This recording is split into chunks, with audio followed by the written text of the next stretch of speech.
Welcome back this morning. This coming Thursday marks 1 year since 2 Bristol police officers were killed in the line of duty and another severely injured while responding to a call.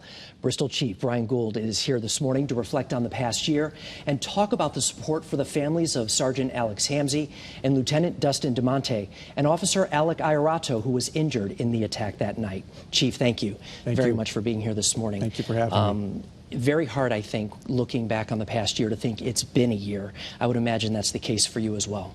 Yes, very difficult. I think the best way to describe it is there's like a time distortion there.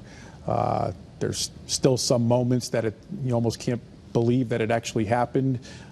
Sometimes you feel it happened a while ago, and then it just happened yesterday.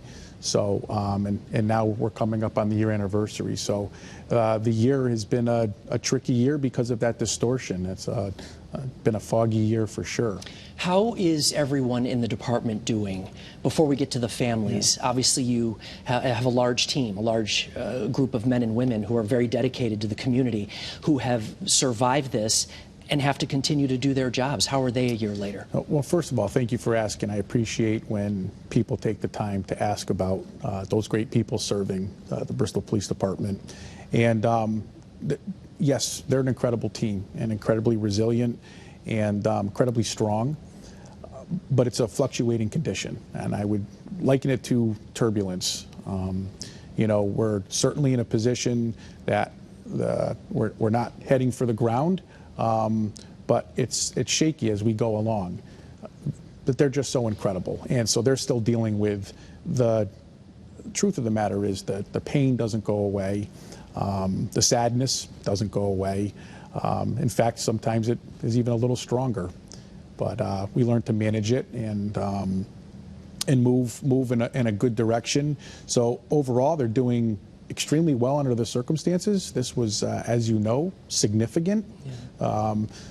We're not aware of another event happening like this in law enforcement in the state of Connecticut. So I give them a lot of, I can't give them enough kudos for the strength and courage that they all show dealing with this and moving and going out and meeting their objective of protecting and serving. And really, speaking of courage, Officer Aurato is now back to work, correct? Yes. There's not enough you can say about Alec. He's a remarkable young man and incredibly proficient at what he does, a true professional. And he's back to work, and he's getting reacclimated to life back inside the BPD. And to be quite honest with you, he never really left. He needed to take time to get himself well, both physically and mentally, and he's in such a great place. But he was always present within the walls of the Bristol Police Department. So I would think he maybe wanted to probably come back sooner than you wanted him. Not that you didn't want him there, but I would imagine he was like, I need to get back. He and that's what makes him even more remarkable. I think that most people in this line of work make it through their entire career without ever having to, never mind being seriously injured, but having to perform under the circumstances and the way he did. Certainly he met his objective that most people don't do an entire career. So nobody would fault him if he didn't want to come back to work. From the moment it happened, that's all he talked about, was coming back to work. So yes, he would have been back the day after if he could have been, for sure. Sergeant Hamzy and Lieutenant DeMonte, I would imagine you have been close with their families. How are they doing? The families are very inspirational. They give me a lot of strength, give me a lot of hope. They're suffering. They're going to continue to suffer. But under the circumstances, you want to talk about resilience and strength. Both families have that, and they're doing, I would say, as well as can be. Even though the year's still coming up, we still haven't reached the year, so there's still dates and events that are happening for the first time. So they're still fresh, but they're doing the best they can. The community really showed their support, as you would expect. We've all seen the images of the police car outside the department. There is talk now about a permanent memorial, correct? Because you want to do something to really remember them. Yes. First of all, let's talk about the community of Bristol. Outstanding. I've had several conversations where people use the word like, were you surprised? And I was not at all surprised, just because that community is a strong community. There's a reason why they're known as All Heart and Bristol Strong, and we are one, and we have a great relationship with the community. We are part of the community, and we're very proud of that, and we're proud to serve on the front lines of that community. So when this happened, I expected, it wasn't a surprise to me. Yeah.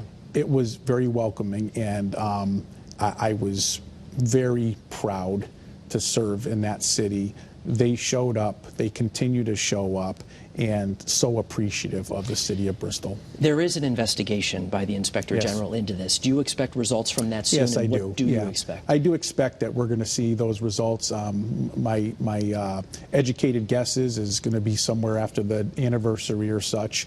I think they're putting the final drafts together and all that. So we will be seeing that coming out soon. And the community this coming week can gather together, right, and mark the occasion? Yes. So we have a vigil being planned for our community, and we're looking forward to honoring and celebrating Dustin and Alex with our community. So we're looking forward to that next week. And to your other question, yes, we're looking to construct a permanent monument out front, and that's in honor of Dustin and Alex, but we also had 3 officers that were killed in the line of duty as part of our history, and we want to make that a permanent memory as well. So really looking forward to getting that monument out front. Well, it was a beautiful response that we all saw in the community, and obviously it's such a close-knit community. Whether you're in Bristol or not, Hartford just lost an officer. Yes, sir. That's something that impacts everyone. For the community, and I am so thankful for Bristol, and I'm certainly in the community. But really, we saw the state of Connecticut coming together. We saw people from outside the state of Connecticut, and we were contacted from outside of our country, to be very honest with you. So I don't have enough to say. They have been remarkable. Again, privileged to serve that community. Then Hartford happens, and absolutely. So, and we're talking less than a year later. So that certainly brought back some emotions and some feelings that hadn't been fully gone away yet. But we were in a position to be able to offer whatever support we could. We're thankful to Hartford, because Hartford came out and assisted us, and this is how we all get through it together. And they were there were many departments that came out and supported us, and Hartford rolled in there strong, and they were one of the first police departments to go out on the streets and serve the community of Bristol while we were taking our time to heal. Well, we appreciate you being here this morning, Chief Brian Gould. Thank you very much. And thank you to all the men and women in the department who continue to do the job they do every day. Thank you. And I just want to say that, to our community, thank you very much, to our state, to all the police departments and first responders. And God bless Dustin and Alex, and Bobby as well from Hartford. May they rest in peace. And we're very thankful for everything that they do. To all the men and women serving, thank you. Thank you very much. Thank you.